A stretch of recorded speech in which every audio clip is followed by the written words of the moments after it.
Aapki ಅದಾಲತ್ನಲ್ಲಿ cricketer Yuvraj Singh ಮೇಲಿರುವ ಆರೋಪವೆಂದರೆ ಇವರು ಅವರ ಕೇರ್ಲೆಸ್ನೆಸ್ ಇಂದ ಇವರ ಫಾರ್ಮ್ ಅನ್ನು ಕಳ್ಕೊಂಡಿದ್ದಾರೆ ಎಂಬುದು. ಯುವರಾಜ್, ನೀವೊಬ್ಬ ಎಂಥ ಪ್ಲೇಯರ್ ಅಂತಂದ್ರೆ ನೀವು ಮೈದಾನಕ್ಕೆ ಇಳಿದಾಗೆಲ್ಲ ಎದುರುಗಿರುವಂಥ ಟೀಮ್ ನಡುಗ್ತಾ ಇದ್ರು.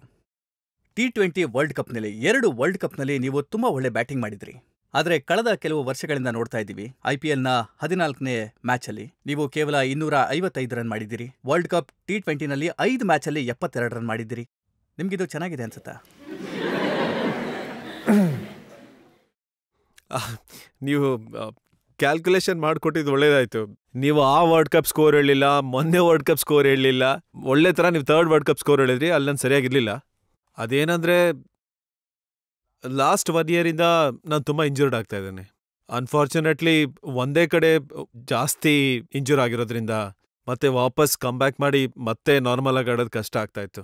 ನಂದು ಸೀರಿಯಸ್ ರಿಸ್ಟ್ ಇಂಜುರಿ ಆಗಿತ್ತು, ನೀ ಇಂಜುರಿ ಆದಮೇಲೆ.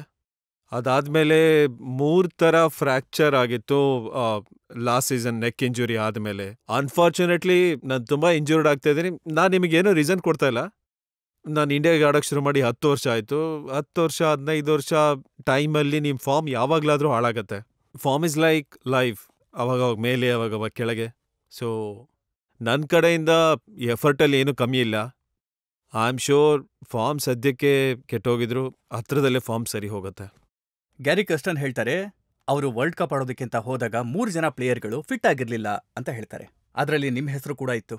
ಒಂದ್ ವೇಳೆ ನೀವು ಹೇಳಿದ್ರೆ ನಾನು ಫಿಟ್ ಆಗಿರಲಿಲ್ಲ, ನನಗೆ ಗಾಯ ಆಗಿತ್ತು ಅಂದ್ರೆ ನೀವು ಆಟ ಆಡೋದಕ್ಕೆ ಯಾಕೆ ಹೋದ್ರಿ? ಇಲ್ಲ, ನಾನು ಆ ಥರ ಹೇಳಿಲ್ಲ. ನಾನು ಫಿಟ್ ಇಲ್ಲ, ನಾನು ಆಡೋಕ್ಕೆ ಹೋಗಿದ್ದೀನಿ ಅಂತ. ನಾನು ಹೇಳ್ತಾ ಇರೋದು ಅದಕ್ಕೆ ಮುಂಚೆ ನನಗೆ ಇಂಜುರಿ ಆಗಿತ್ತು ಅಂತ. ಮತ್ತೆ IPL ಕೂಡ ಆಗಿತ್ತು, ಆಡಿದೆ ನಾನು. ಅದಾದಮೇಲೆ ನಾನು 2020 ವರ್ಲ್ಡ್ ಕಪ್ ಆಡೋಕೆ ಹೋದೆ. ಮತ್ತೆ ನನಗೆ ಅನ್ನಿಸ್ತಾ ಇಲ್ಲ ನಮ್ಮ ಕೋಚ್ ಯಾರಾದರೂ ಟಾರ್ಗೆಟ್ ಮಾಡಿದ್ದಾರೆ ಅಂತ. ಅವ್ರ ಆ ಥರ ಮನುಷ್ಯ ಅಲ್ವೇ ಅಲ್ಲ. ನೋಡಿ, ರೆಕಾರ್ಡನ್ನು ನೋಡಿದ್ರೆ ನಮಗೆ ವಿಚಿತ್ರ ಅನ್ಸೋದು, ಪ್ರತಿಯೊಂದು ದೊಡ್ಡ ಟೂರ್ನಮೆಂಟಿಗೆ ಮೊದಲು ಯುವರಾಜ್ ಸಿಂಗ್ ಅವರಿಗೆ ಒಂದು ಹೃದಯಕ್ಕೆ ಪೆಟ್ಟು ಬೀಳುತ್ತೆ ಅಥವಾ ಬಾಡಿಗೆ ಪೆಟ್ಟು ಬೀಳುತ್ತೆ.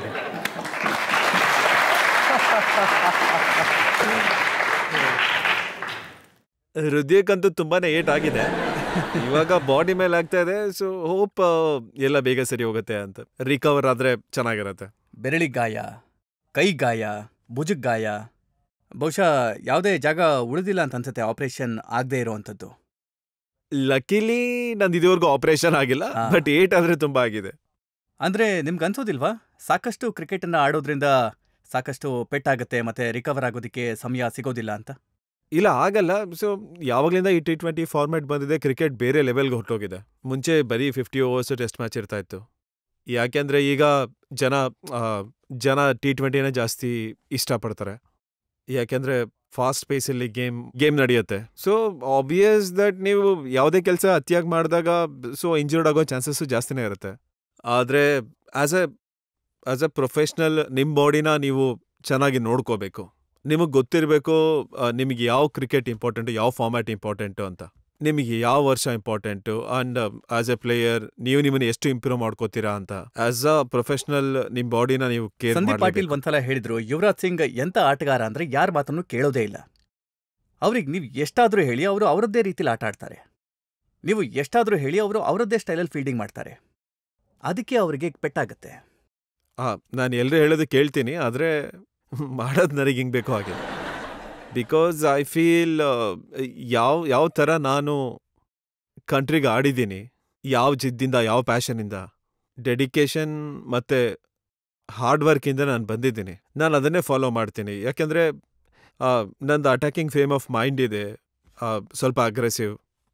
ನನ್ನ ಬಾಡಿ ಇರ್ಬೋದು, ನನ್ನ ಟೋನ್ ಇರ್ಬೋದು, ಆ ರೀತಿಯಲ್ಲೇ ನಾನು ಕ್ರಿಕೆಟಲ್ಲಿ ಸಕ್ಸಸ್ ಆಗಿದ್ದೀನಿ. ಮತ್ತು ನನಗೆ ಅನಿಸುತ್ತೆ ಅದು ನೀವು ಆಡೋಕ್ಕೆ ಶುರು ಮಾಡಿದಾಗ ತುಂಬಾ ತಪ್ಪು ಮಾಡಿರ್ತೀರ, ನೀವು ತಪ್ಪಿಂದನೇ ಕಲಿತೀರಾ. ಆದರೆ ನನಗೆ ಅನಿಸಲ್ಲ, ಇವಾಗ ನಾನು ನನ್ನ ಬಾಡಿ ಲ್ಯಾಂಗ್ವೇಜು ಇಲ್ಲ ಅಗ್ರೆಸಿವ್ ಅಪ್ರೋಚು ನಿಲ್ಲಿಸ್ಬಿಟ್ರೆ ನಾನು ಸಕ್ಸಸ್ ಆಗ್ತೀನಿ ಅಂತ. ಈಗ ನೋಡಿ ಏನಾಗುತ್ತೆ ಅಂತಂದ್ರೆ, ನೀವು ಮೈದಾನಕ್ಕೆ ಇಳಿತೀರಿ, ನಾವು ಟಿವಿನಲ್ಲಿ ನೋಡ್ತಾ ಇರ್ತೀವಿ, ಮೈದಾನದಲ್ಲಿ ನೀವು ಇರ್ತೀರಿ, ಚಪ್ಪಾಳೆ ತಟ್ತಾ ಇರ್ತಾರೆ, ಕಾಮೆಂಟೇಟರ್ ಜೋರಾಗಿ ಕಿರ್ಚೋದಕ್ಕೆ ಶುರು ಮಾಡ್ತಾರೆ. ಈಗ ಯುವರಾಜ್ ಸಿಂಗ್ ಬಂದಿದ್ದಾರೆ, ನೋಡ್ತಾ ಇರಿ ಎಷ್ಟು ವೇಗವಾಗಿ ರನ್ ಮಾಡೋದಕ್ಕೆ ಶುರು ಮಾಡ್ತಾರೆ ಅಂತ. ಮುಂದಿನ ಸೆಂಟೆನ್ಸ್ ಆಗಿರುತ್ತೆ, ನೀವು ಔಟ್ ಆದ್ರಿ. ನನಗೇನು ಅನಿಸ್ತಾ ಇದ್ದಾರೆ, ನಾನು ಒಬ್ಬನೇನ ಇದುವರೆಗೂ ಔಟ್ ಆಗಿರೋದು ಅಂತ. ನೋಡಿ, ಈ ಕ್ರಿಕೆಟ್ ಏನು ಗೇಮ್ ಇದೆ, ಅದ್ರ ಸಕ್ಸಸ್ ರೇಟ್ ಏನಿದೆ ಅದು less than 50%, both batsman and a bowler. ನನಗನ್ನಿಸ್ತಾ ಇಲ್ಲ ಯಾರೋ ಒಬ್ಬ ಬ್ಯಾಟ್ಸ್ಮನ್ ಇದ್ದಾನೆ ಪ್ರತಿ ಮ್ಯಾಚಲ್ಲೂ ರನ್ ಹೊಡಿತಿದ್ದಾನೆ ಅಂತ. ಎಕ್ಸೆಪ್ಷನಲ್ ಬ್ಯಾಟ್ಸ್ಮನ್ ಇದ್ದಾರೆ ಲೈಕ್ ತೆಂಡೂಲ್ಕರ್, ಪಾಂಟಿಂಗ್. ಈ ಗೇಮಲ್ಲಿ ಸಕ್ಸಸ್ ರೇಟ್ ತುಂಬ ಲಿಮಿಟೆಡ್ ಇರುತ್ತೆ. ನಾನು ಈ ಮಾತನ್ನ ಒಪ್ಕೊಳ್ತೀನಿ. ಬ್ಯಾಟಿಂಗ್ನಲ್ಲಿ ಸಕ್ಸಸ್ ರೇಟು 50% ಇರುತ್ತೆ. ಮತ್ತು ಬೌಲಿಂಗಲ್ಲಿ ವಿಕೆಟ್ ಸಿಗೋದು ಸಿಗದೇ ಇರೋದು ನಿಮ್ಮ ಕೈಲಿರೋದಿಲ್ಲ. ಆದರೆ ಫೀಲ್ಡಿಂಗ್, ಬಾಲ್ ಹಿಡಿಯೋದು ನಿಮ್ಮ ಕೈಲೇ ಇರುತ್ತೆ ಅಲ್ವಾ? ಇಲ್ಲ, ಅದು ಕರೆಕ್ಟೇ, ಬಾಲ್ ಹಿಡಿಯೋದು ನಿಮ್ಮ ಕೈಲೇ ಇರುತ್ತೆ. ಆದರೆ ನೀವು ಒಂದೊಂದ್ಸರಿ ಬಾಲ್ ಹಿಡಿಯೋಕೆ ಹೋದಾಗ ಮತ್ತು ಬಾಲು ಕೆಳಗಡೆ ಬಿದ್ದು ಎಲ್ಲೋ ಒಂದು ಹೊರ್ಟೋಗಿರುತ್ತೆ. ಹೇಗೆ ನೀವು ನೋಡಿರ್ತೀರ ಪೌಲ್ಟ್ರಿ ಫಾರ್ಮಲ್ಲಿ ಮನುಷ್ಯ ಕೋಳಿನ ಹಿಡ್ಕೊಂಡು ತಿನ್ನೋಕೆ ಟ್ರೈ ಮಾಡ್ತಿರ್ತಾನೆ, ಆದರೆ ಹಿಡಿಯೋಕೆ ಆಗ್ತಿರಲ್ಲ. ಸೊ ಕೈಯೋ ಒಂದೇ ಅವನು ಒಂಥರ ಫೀಲ್ಡಿಂಗೇ ಮಾಡ್ತಾ ಇದ್ದಾನಲ್ವಾ. ಸೊ ಕೆಲವೊಂದ್ಸರಿ ಬಾಲ್ ಮೂಮೆಂಟ್ ಹೇಗಿರುತ್ತೆ ಅದು ನಿಮ್ಮ ಕೈಯಿಂದ ಮಿಸ್ ಆಗಿ ನೋಡಿ, ನಿಮ್ಮ ಬಗ್ಗೆ ಬಹಳ ಒಳ್ಳೆ ಮಾತು ಹೇಳ್ತಾರೆ, ಒಬ್ಬ ಒಳ್ಳೆ ಫೀಲ್ಡರ್ ಅಂತ. ಮತ್ತೆ ಎಂಥ ಫೀಲ್ಡರ್ ಅಂತಂದ್ರೆ ನಿಮ್ಮ ಹತ್ರ ಬಾಲ್ ಹೋದ್ರೆ ನೀವು ಖಂಡಿತ ಹಿಡಿತೀರಿ. ಮತ್ತೆ ಈಗ ಪರಿಸ್ಥಿತಿ ಏನಾಗಿದೆ ಅಂತಂದ್ರೆ ನಿಮ್ಮನ್ನ ಪಾಯಿಂಟಿಂದ ತೆಗೆದು ಮಿಡ್ ಆಫ್ಗೆ ಹಾಕಿದ್ದಾರೆ. ಹೌದು, ಕರೆಕ್ಟಾಗಿ ಹೇಳಿದ್ರಿ. ನಾನೇ ಡಿಸೈಡ್ ಮಾಡಿ ಪಾಯಿಂಟಿಂದ ಮಿಡ್ ಆಫ್ ಗೇಮ್ ಹೋದೆ. ಬಿಕಾಸ್ 1 ವರ್ಷದಿಂದ ತುಂಬಾ ಇಂಜುರಿ ಆಗ್ತಾ ಇತ್ತು ಆ್ಯಂಡ್ ಬಾಡಿ ಮೂವ್ಮೆಂಟ್ ಅಷ್ಟು ಫಾಸ್ಟ್ ಇರಲಿಲ್ಲ. ಮತ್ತು ಇಂಜುರೀಸಿಂದ ನೀವು ಆಚೆ ಬಂದಾಗ ಸ್ವಲ್ಪ ಟೈಮ್ ಬೇಕು ನಿಮಗೆ ಆ ಸ್ಪೀಡು, ಕ್ವಿಕ್ನೆಸ್ ಬರೋಕ್ಕೆ. ಮತ್ತು ಪಾಯಿಂಟು ನನ್ನ ಪ್ರಕಾರ ಒನ್ ಡೇ ಕ್ರಿಕೆಟ್ ಇರ್ಬೋದು, ಇಲ್ಲ ಟೆಸ್ಟ್ ಕ್ರಿಕೆಟ್ ಇರ್ಬೋದು, ತುಂಬ ಬಾಲ್ಸ್ ಬರೋವಂಥ ಜಾಗ ಅದು. ಅಲ್ಲಿ ಫೀಲ್ಡ್ ಮಾಡಬೇಕು ಅಂದರೆ ನಿಮ್ಮದು ರಿಫ್ಲೆಕ್ಸಸ್ 100% ಇರಬೇಕು, ಬಾಡಿ 100% ಫಿಟ್ ಇರಬೇಕು, ಮತ್ತು ನಿಮ್ಮದು ಯಾವುದೇ ಇಂಜುರಿ ಇರಬಾರ್ದು ಆ ಟೈಮಲ್ಲಿ. ಸೊ ಲಾಸ್ಟ್ 2 ಟೂರ್ನಮೆಂಟಲ್ಲಿ ನಾನು ಪಾಯಿಂಟಲ್ಲಿ ಫೀಲ್ಡಿಂಗ್ ಮಾಡಿದ್ದೀನಿ. ಸೊ ಬಿಕಾಸ್ ನನಗೆ ಚೆನ್ನಾಗಿ ಅನ್ನಿಸ್ತಾ ಇತ್ತು. ಐ ಹೋಪ್ ದಟ್ ನಾನು ಬೇಗ ಫಿಟ್ಟಾಗಿ ಮತ್ತೆ ಪಾಯಿಂಟಿಗೆ ವಾಪಸ್ ಹೋಗಬೇಕು ಅಂತ. ನೋಡಿ, ನೀವೇನು ಹೇಳಿದ್ರಿ ಅಂತಂದ್ರೆ ಏನೆಲ್ಲ ಆಯ್ತೋ ಅದರಲ್ಲಿ ಬಹಳ ದೊಡ್ಡ ರೋಲ್ ಇದ್ದದ್ದು ಇಂಜುರಿದು ಅಂತ. ಆದರೆ ನಾನು ಆ ಥರ ಹೇಳಿಲ್ವಲ್ಲ, ರೋಲ್ ಬರೀ ಇಂಜುರಿದಿತ್ತು ಅಂತ. ನಾನು ಹೇಳಿದ್ದು ಆ ಟೈಮಲ್ಲಿ ನನಗೆ ಜಾಸ್ತಿ ಇಂಜುರಿ ಆಗಿತ್ತು ಅಂತ.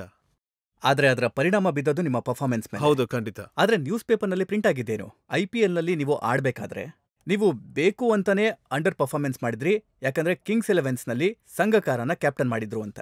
ಇದು ಸರಿನಾ? ನಿಮ್ಮನ್ನ ಕೈ ಬಿಟ್ಟಿದ್ರು ಅನ್ನೋ ಕಾರಣಕ್ಕೆ? ನೀವು ಒಂದೊಂದ್ಸರಿ ಕೆಟ್ಟದಾಗೆ ಆಡಿದಾಗ ನನಗೆ ಅದು ಚಿಂತೆ ಇಲ್ಲ. ನೀವು ಕೆಟ್ಟದಾಗ ಆಡದೆ ಅಂತ ಹೇಳ್ತಾರೆ, ಚೆನ್ನಾಗಿ ಆಡ್ದಾಗ ಚೆನ್ನಾಗಿ ಆಡದೆ ಅಂತ ಹೇಳ್ತಾರೆ, ಒಂದೊಂದ್ಸರಿ ಹೊಗಳ್ತಾರೆ. ಆದರೆ ಈ ಅಲಿಗೇಷನ್ ಏನಿದೆ ಅಲ್ಲ, ಅದು ಅಂದರೆ ಕ್ಯಾಪ್ಟನ್ ಚೇಂಜ್ ಆಗೋದಕ್ಕೆ ನೀವು ಪರ್ಫಾರ್ಮ್ ಮಾಡ್ತಿಲ್ಲ ಅಂತ, ಬಿಕಾಸ್ ಕ್ಯಾಪ್ಟನ್ಸಲ್ಲಿ ಏನೋ ಇಶ್ಯೂ ಇದೆ ಅಂತ. It is as strong allegation as match fixing and this was totally unacceptable. ಇದರಿಂದ ನಂಗೆ ತುಂಬ ಹರ್ಟ್ ಆಯಿತು. It was very hurting. ಮತ್ತು ಜನಕ್ಕೇನು ಅರ್ಥ ಆಗಿಲ್ಲ ಅಂತ ಹೇಳಿದ್ರೆ, ಯಾರಿರಲಿ ಈ ರಿಪೋರ್ಟ್ಸ್ನ ನನ್ನ ಬಗ್ಗೆ ಬರೆದು ಕಳಿಸಿದ್ರು ಅವ್ರು ಯಾರಂತ ನನಗೆ ಗೊತ್ತು. ನನಗೆ ಇಷ್ಟ ಆಗಲ್ಲ ಅವ್ರ ಬಗ್ಗೆ ಮಾತಾಡೋಕ್ಕೆ. ಆದರೆ ನಾನು ಆ ಟೈಮಲ್ಲಿ 2 ತಿಂಗಳಿಂದ ಇಂಜೂರ್ಡ್ ಇದ್ದೆ. ರಿಸ್ಟ್ ಇಂಜುರಿ ಆಗಿತ್ತು ತುಂಬ ಕೆಟ್ಟದಾಗಿ. ಮತ್ತು ನನಗೆ 2 ತಿಂಗಳಾಯಿತು ವಾಪಸ್ ಬರೋಕ್ಕೆ. ಮತ್ತು ಫಸ್ಟು 2-3 ಮ್ಯಾಚಲ್ಲಿ ನನ್ನ ಕೈಲಿ ಸರಿಯಾಗಿ ಹೊಡೆಯೋಕ್ಕೂ ಆಗ್ತಿರಲಿಲ್ಲ. ಬಿಕಾಸ್ ಒಂದು ಬಿಲ್ಡಪ್ ಆಗಿರುತ್ತೆ. ಸ್ಲೋ ಆಗಿ ನೀವು ಫಾರ್ಮಿಗೆ ಬರ್ತೀರಾ, ನಿಮ್ಮ ಫಿಟ್ನೆಸ್ ಸರಿ ಹೋಗುತ್ತೆ. ಆ ಟೈಮಲ್ಲಿ ಅನ್ಫಾರ್ಚುನೇಟ್ಲಿ ನಾವು ಮ್ಯಾಚ್ ಕೂಡ ಸೋತ್ವಿ. ಮತ್ತು ಈ ಅಲಿಗೇಷನ್ ಬಂತು.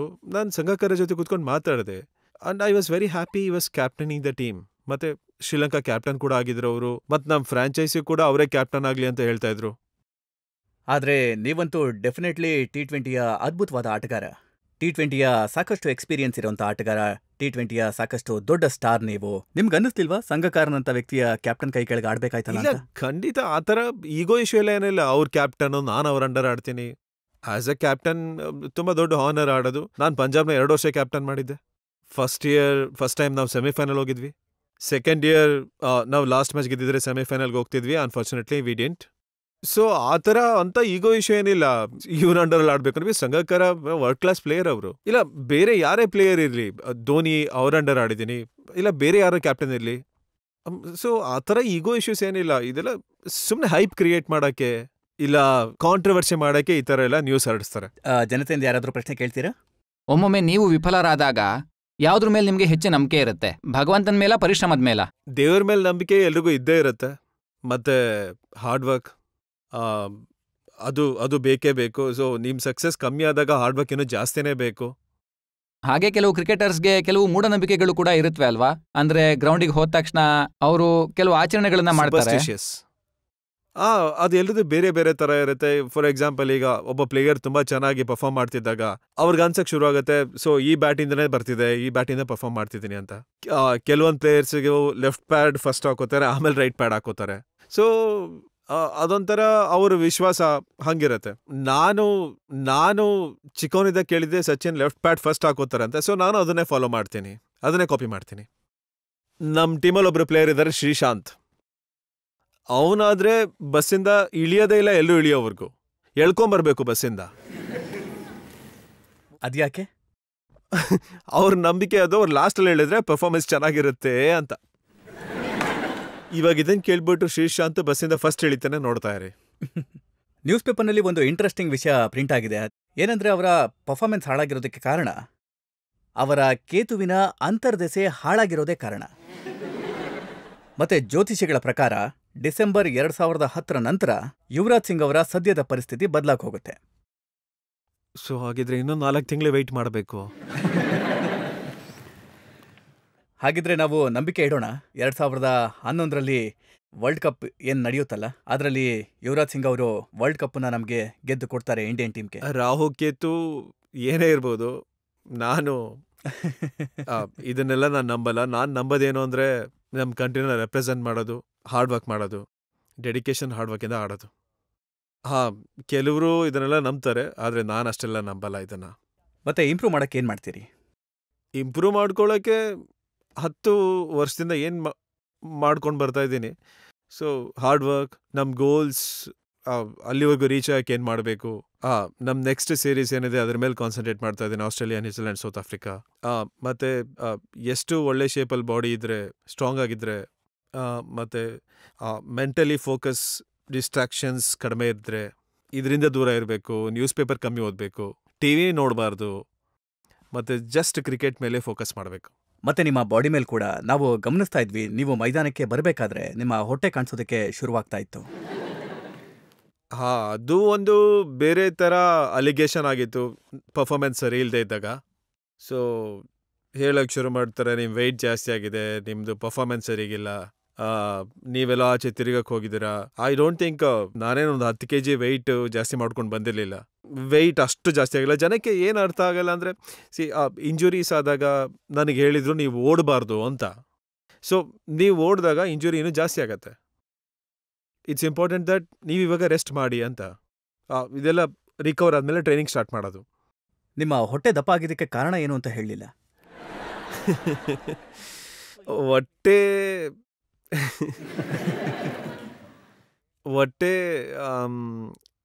ನೀವು ಬೆಲ್ಟ್ ಟೈಟಾಗಿ ಹಾಕಿದಾಗ ಹೊಟ್ಟೆ ಕಾಣಿಸುತ್ತೆ. ಸೊ ಈ ಶೋಗೆ ಬಂದಾಗ ಬೆಲ್ಟ್ ಸ್ವಲ್ಪ ಲೂಸಿಗೆ ಹಾಕಿದ್ದೀನಿ, ಅದಕ್ಕೆ ಹೊಟ್ಟೆ ಕಾಣಿಸ್ತಿಲ್ಲ ಅನ್ಸುತ್ತೆ. ಆ ಥರ ಹೊಟ್ಟೆಗಿಟ್ಟೆ ಏನು ಬಂದಿದ್ದಿಲ್ಲ, ಸುಮ್ಮನೆ ರೂಮರ್ಸ್ ಹರಡಿಸಿದ್ರು. ಆ್ಯಂಡ್ ನನ್ನ ಪ್ರಕಾರ ನಾನು ನನ್ನ ಬಾಡಿಯನ್ನು ತುಂಬ ಚೆನ್ನಾಗಿ ನೋಡ್ಕೋತೀನಿ. ಆ್ಯಂಡ್ ಆ್ಯಸ್ ಅ ಪ್ರೊಫೆಷನಲ್ ನಾನು ಇಂಡಿಯಾಗೆ ಆಡ್ತೀನಿ. ಆ್ಯಂಡ್ ನನಗೆ ಗೊತ್ತಿದೆ my responsibility towards my country.